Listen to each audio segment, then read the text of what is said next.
Okay, so we're at 10. So those are some numbers for 10. Quick question. Yes. Is it 10 plus 15 for the foreign investor greater than $1 million? Okay, I had a Professor V ADD moment. Actually, the threshold is not 10 plus 15. I did say 25%. It's 10%, but once that sales price is greater than $1 million, then they're withholding 15%. Okay. Okay. So now we're at 10. I'm not sure if we have any more 10s. Well, at least that's a 15. Now we got 15. 15 greater than $1 million. Yeah.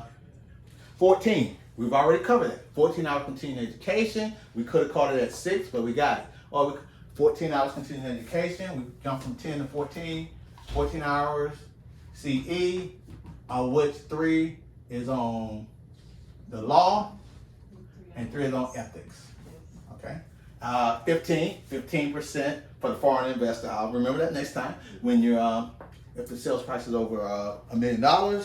15 days to notify threat of conflicting demands, which is one of the 4 settlement, which initiate the 4 settlement procedures. Yeah. I believe 15 days. We covered that already at 3. Right. It's better to write it down in the beginning because when your mind starts wandering as you get deeper into that county. Yep. 15 days for the condo cancellation for new constructions. And then we just keep going. 20. 20 is the minimum down payment to avoid PMI for conventional mortgages. I have my back turned. Can you just count for me? 20. What's the next 21. one? 21. Days request hearing and dispute probable cause findings. Wow, I'm glad you helped me out, Marlene. I never would have got that off the top of my head, but hey, I got the cheat code right here in the study, man. 21 days to contest for the probable cause panel if they have some findings for the broker to contest that in order to get a hearing. Also, and going back to that, two members of FREC make up the probable cause panel. 24 hours. Listing agreement. The seller must receive a copy of the listing agreement. I think of 24 and then 24 hours the seller gets a copy of the listing agreement. And I know I'm a dinosaur. I come with 2 hard copies and I mail it back to them in 24 hours of one day. But now what do? You say virtual sign it. You send it virtually.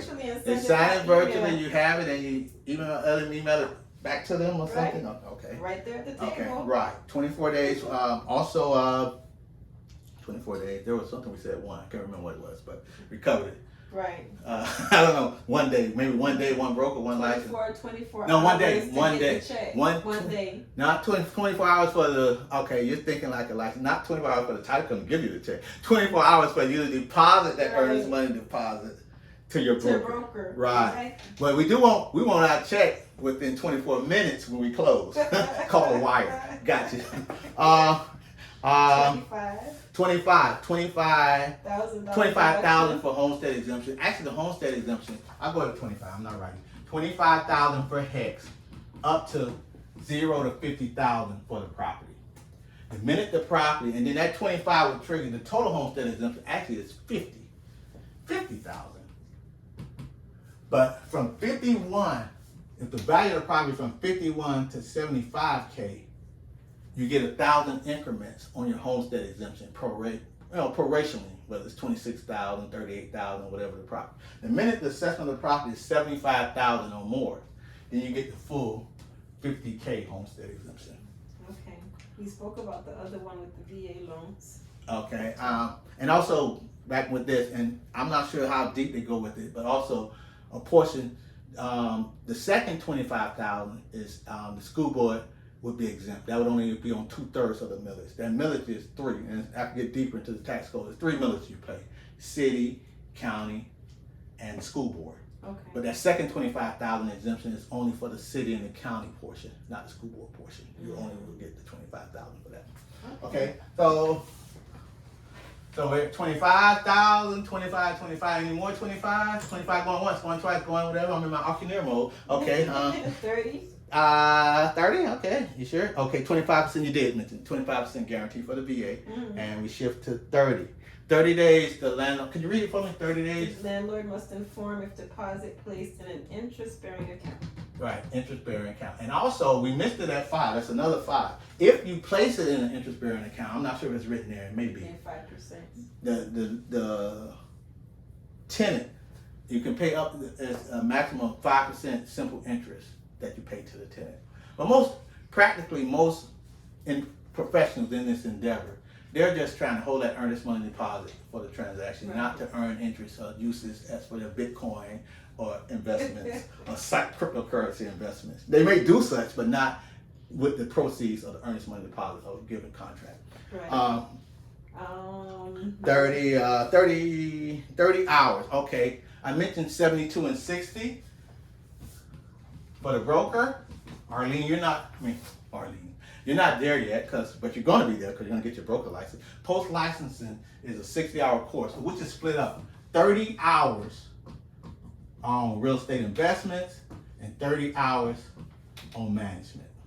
So that's how you get to the 60. Okay, it's not company size. I just say 60 post license, but it's split up. 30 hours, half of it 30 hours investment, 30 hours real estate management. 30 days. This is one we had a test question on this one, a sample test question for self-reporting. What is the self-reporting provision? That's a big one, an important one, and that 30 days. You have to report any misdemeanor. 30 days, not a misdemeanor. But 30 days if you can, for any felony, regardless of adjudication, whether you plead, unless it's a no process, whether it's adjudication withheld, adjudicated guilty, things of that nature. They may or may not discipline you, may suspend your license, revoke your license, etc. But if you don't self-report, that becomes an issue in itself, almost maybe as worse as what the actual charges were or what the actual disposition was. Okay. And I believe in that. It was like true, false, whatever, but the answer was regardless. I can't remember. It's one of those reverse questions, but the fact that in the answer, I believe adjudication was withheld, but that wasn't the barometer. The barometer was the 30 days of self-reporting. Okay. 50K, the maximum homestead value, we covered that. And we'll take a pause and we'll come right back with some more numbers.